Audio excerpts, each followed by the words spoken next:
안녕하세요 여러분. 새해 처음으로 인사드립니다. 모두 새해 첫 주일을 복되게 잘 보내셨나요? 저도 주일에 성도님들과 함께 많이 웃고 또 기대하는 마음으로 새해 첫 주일을 잘 보냈습니다. 오늘은 여러분과 함께 사도행전 16장 16절에서 26절을 살펴보면서 한 사람을 돌아보면 한 도시가 바뀌게 되는 것을 살펴보고자 합니다. 오늘 우리가 묵상할 본문은 여러분이 잘 아시는 사건을 기록하고 있는데요. 바울이 빌립보에서 복음을 전하는 중에 귀신 들린 한 여종을 만나는데 그 여종은 사람들에게 점을 쳐주는 사람이었고 그 여종 때문에 여러 주인들이 큰 수익을 남겼습니다. 그런데 바울은 이 여종을 처음 만났을 때 곧바로 귀신을 내쫓아 주지 않았습니다. 왜 그랬을까요? 바울은 상황 판단이 매우 빠른 사람이었습니다. 만약 자신이 이 여종의 귀신을 내쫓으면 이 여종의 주인들이 자신을 가만히 놔두지 않을 것이고 그럼 결국 빌립보에서는 복음을 전할 수 없다는 판단을 했을 것입니다. 하지만 이 여종이 끈질기게 바울을 쫓아다니면서 이 사람들은 지극히 높은 하나님의 종으로서 구원의 길을 너희에게 전하는 자라 이렇게 말을 하고 다닙니다. 사실 이 여종의 말이 틀린 말은 아니죠. 어떻게 보면 바울을 지지하고 도와주는 것 같이 보입니다. 하지만 이 여종 속에 있는 귀신은 이 여종을 조종하며 바울을 따라다니게 했고 바울은 참다 못해 그 여종 속에 있는 귀신을 향해 예수 그리스도 이름으로 내가 내게 명하노니 그에게서 나오라 라고 명합니다. 그러자 그 즉시 귀신이 나오는데요. 바울은 자신이 이 여종을 도와주면 결국 빌립보에서 제대로 된 사역을 시작도 하지 못하고 감옥에 갈 수 있다는 것을 알고 있었습니다. 하지만 결국 이 여종을 귀신으로부터 자유롭게 해주고 자기 자신은 감옥에 갇히는 신세가 되고 마는데요. 그러나 하나님의 놀라운 역사는 바로 여기서부터 시작이 됩니다. 이 여종이 자유롭게 되자 빌립보 도시가 바울과 실라에게 주목을 하게 됩니다. 바울과 실라는 아마 자신들이 이런 식으로 빌립보에서 유명하게 될 줄은 예상하지 못했을 것입니다. 이 두 사람은 감옥에서도 가장 깊은 감옥에 가둬버릴 만큼 빌립보에서 화제의 인물이 됩니다. 빌립보에는 점을 치는 사람들이 참 많았습니다. 그리고 우리나라도 마찬가지인데요. 예나 지금이나 사람들은 불확실한 미래에 대한 답을 찾고 싶어하고 자신의 현재 상황이 나아질 거라는 위안을 얻기 위해 점집을 찾아갑니다. 그런데 빌립보에서 가장 용하다고 소문난 이 여종이 점치는 능력을 잃어버렸으니 빌립보에서는 바울과 실라가 어떤 사람으로 보여졌을까요? 바울과 실라가 전하는 예수 그리스도가 자신들이 믿는 그 어떤 신보다도 위대한 신이라는 것을 보여준 것입니다. 그래서 저는 바울과 실라가 한밤중에 감옥에서 하나님께 기도하고 찬송한 것은 단순히 그저 습관적인 신앙 행위를 한 것이 아니라는 생각이 듭니다. 귀신으로부터 한 여인을 자유롭게 해주고 또 빌립보 온 도시 사람들에게 예수 그리스도의 이름의 능력이 얼마나 위대한지를 직접 목격하게 했기 때문에 그것에 대한 하나님께 감사의 마음으로 그렇게 기도하고 찬송한 것이라고 해석을 합니다. 그런데 놀라운 것은 바울과 실라의 입에서 나온 기도와 찬송 소리가 감옥에 갇힌 죄수들 귀에 들리자 옥문이 열리고 죄수들을 메고 있던 것이 다 풀려졌다는 것입니다. 그런데 더 놀라운 것이 있습니다. 그 죄수들이 감옥에서 이제 옥문이 열렸으니까 얼마든지 탈옥할 수 있잖아요.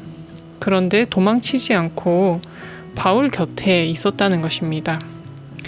이 간수, 오늘날로 치면 교도관이죠. 이 교도관, 이 간수가 모든 사람이 도망한 줄 알고 자살을 하려고 하니까 바울이 이렇게 말합니다. 사도행전 16장 28절에 보면 네 몸을 상하지 말라 우리가 다 여기 있노라. 그러니까 이 감옥 안에 있는 죄수들이 도망가지 않고 바울 곁에 계속 있었다는 것입니다. 빌립보는 로마 식민 지배를 받는 도시였기 때문에 하나님이 어떤 분인지 모르는 사람들이 대부분이었습니다. 여러분이라면 하나님에 대해서 전혀 모르는 사람에게 복음을 전할 때 어떻게 복음을 전하실 것인가요? 아무리 사도 바울이라도 초신자들에게 복음을 전하는 것, 그리고 유대교인들이 아닌 이방신들을 섬기던 로마인들에게 복음을 전하는 일은 쉬운 일은 아니었을 것입니다. 하나님께서는 이 빌립보라는 선교 현장에서는요, 바울과 실라를 화려한 광장이나 정갈하고 깔끔한 유대 회당으로 보내지 않으셨습니다. 오히려 귀신 들려서 평생 종노릇하는 여종과 감옥에 갇혀 있는 죄인들에게 보내셔서 하나님에 대해서 전혀 모르는 이런 사람들도 가장 이해하기 쉬운 형태로 하나님의 말씀이 전해지게 했습니다. 그것이 바로 바울과 실라가 드리는 기도와 찬송 소리를 통해 하나님은 이런 분이라는 것을 알게 하신 거죠. 조금 더 설명을 해드리자면 초대교회 당시에는 찬송을 드릴 때 시편의 내용을 그대로 가사로 인용하곤 했습니다. 그래서 찬송 가사가 자연스럽게 하나님의 말씀이 되어 있는 것이죠. 그래서 찬송을 드리면 하나님의 말씀을 자연스럽게 곡조를 붙여서 듣게 되는 것입니다. 그뿐만 아니라 하나님은 간수와 그의 가족들에게까지 복음을 전하게 하셔서 그들이 예수 믿고 세례를 받게 하십니다. 오늘 우리는 이 본문을 통해 바울과 실라가 한 여자, 이 귀신 들린 여자를 돌아보자 빌립보라는 도시가 매우 급진적으로 하나님께 주목하고 있음을 보게 됩니다. 이게 바로 제가 한 사람을 돌아보면 한 도시가 변하게 된다고 말하는 이유인데요.